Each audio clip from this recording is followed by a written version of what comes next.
তাতে 27, 12, 24 পড়ালাম যে আইভি সেটের এবং হচ্ছে যে ওর সেটের যে পার্টগুলো কী থাকে এবং ফাংশন। তো ফার্স্ট যেটা হচ্ছে যে আইভি সেট হচ্ছে যে কী থাকছে, যে একটা হচ্ছে মাইক্রো ড্রিপ থাকছে, ম্যাক্রো ড্রিপ থাকছে।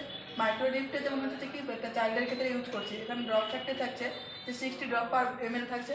আর এখানে ম্যাক্রো ড্রিপটার ক্ষেত্রে হচ্ছে ড্রপ ফ্যাক্টর থাকছে হচ্ছে 50 বা হচ্ছে 10 to 20 ড্রপ পার ml থাকছে। আবার যদি ধরি তাহলে আমরা 15 ধরছি। দেন হচ্ছে যে ড্রপ ফ্যাক্টর কি, ড্রপ ফ্যাক্টর হচ্ছে ড্রপ পার ml নোন অ্যাজ আমরা ড্রপ ফ্যাক্টর। আর ফ্লো রেটটা হচ্ছে যে কি ড্রপ পার মিনিট, তাকে আমরা কি বলি ফ্লো রেট। এবং হচ্ছে আইভি সেটটা হচ্ছে পার্ট থাকে, যেমন হচ্ছে স্পাইক থাকছে, চেম্বার থাকছে, দেন হচ্ছে রোলার চেম্বার এবং হচ্ছে ওয়াইস সেট। ওয়াইস সেটটা সব জায়গায় থাকে না, কিছু কিছু জায়গায় থাকে। এটা কী করা হয় যে এক্সট্রা মেডিসিন থাকবে সেটা ইনসার্ট করা হয়। এবং কী করবো যে আমরা আইভি সেট থাকে সেটা কী করবো এভরি হচ্ছে যে 3 to 4 ডে আমরা কী করবো চেঞ্জ করবো। আওয়ারলি বলছে, আওয়ারলি যদি বলি তাহলে 70 to 96 আওয়ারলি আমরা কি চেঞ্জ করবো।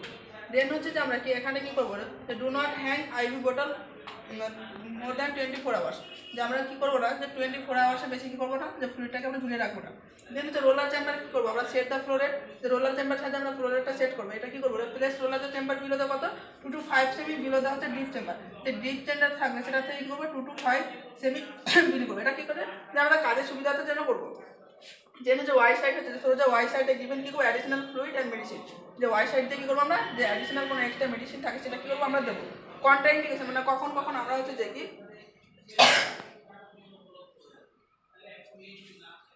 রাখবো, যে কোন কোন সাইডে আমরা কী করবো আইভি সে চ্যানেল করবো না। আর যেটা উইক বা প্যারালাইসিস সাইড থাকলে দেবো না বডি, বা মাস্টেকটমির সার্জারি যদি রিমুভাল অফ দ্য ব্রেস্ট হয়ে থাকে তাহলে করবো না, বা ইনজুরি সাইড বা সার্জারি সাইড থাকলে ইনফ্লামেটরি সিমটমস থাকলে সেখানে আমরা কী করবো না, যে পেশেন্টকে কি আইভি ক্যানুলা কি রাখবো, তো কন্ট্রাইন্ডিকেশন রাখবো।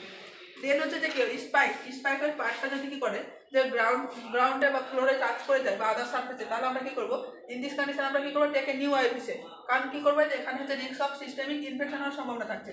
After removal of ivy cannula আমরা অ্যাপ্লাই কী করবো স্টেরয়েড ড্রেসিং করবো 2 into 2 সেমি অ্যান্টি কোয়াগুলেন্ট আমরা অয়েন্টমেন্ট ইউজ করবো, যেমন হচ্ছে থ্রম্বো জেল আমরা ইউজ করবো। দেন হচ্ছে যে কি insertion of the ivy cannula, আমরা আইভি ক্যানুলা ইনসারশনের সময় কী কী করবো, তো ফার্স্ট কী করবো সিলেক্ট করবো নন ডমিনেন্ট হ্যান্ড আমরা সিলেক্ট করবো, যে হাতে দিয়ে আমরা কাজ কম করি সেই হাতটা আমরা কী সিলেক্ট করবো।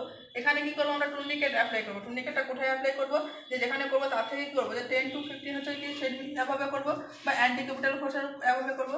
আমরা কী করবো চেক করবো কি যে মিডিল ফিঙ্গার দিয়ে চেক করবো সাইড, তারপর চেক করার পর কী করবো যে কোনো ব্রাঞ্চ আছে কিনা, তাহলে স্টেট ব্রেড আমরা চুজ করবো, ডায়ামিটার দেখবো পেন্ডে কোথায় আছে, তাহলে সেগুলো দেখে আমরা চেক করবো। সাইড কী করবো ক্লিন করবো আমরা ইনার টু আউটার সার্কুলার মোশনে আমরা কী করবো সাইডটা ক্লিন করবো। দেন কী করবো পাঞ্চার ড্রেন করবো এবং হচ্ছে যে কী করবো অবজার্ভ ব্লাড ইন ফ্ল্যাশব্যাক, যে ফ্ল্যাশব্যাক হচ্ছে কিনা ব্লাডটা সেটা চেক করবো। যদি ফ্ল্যাশব্যাক হয় সেখানে কী করবো আমরা হচ্ছে মিডিল ফিঙ্গার দিয়ে কী করবো যে ইনসেসের সাইডে হচ্ছে এভাবে কী করবো আমরা মিডিল ফিঙ্গার দিয়ে যে নন ডমিনেন্ট হ্যান্ড দিয়ে কী করবো অ্যাপ্লাই করবো প্রেশার। দেন হচ্ছে কী করবো রিট্র্যাক্ট হচ্ছে স্টেলেট ফ্রম দ্য ক্যানুলা, যে ক্যানুলা থেকে যে স্টেলেটটা থাকে সেটা আমরা কী করবো রিট্র্যাক্ট করবো এবং কী করবো আমরা ফ্লাশ করে দেখবো যে আইভি ক্যানুলা ঠিক জায়গা হয়েছে কিনা। তারপরে কী করবো যে connect tubing with the cannula, যে ক্যানুলার সাইডে কী করবো যে আমরা টিউবটাকে কানেক্ট করে দেবো। আজকে এই পর্যন্ত।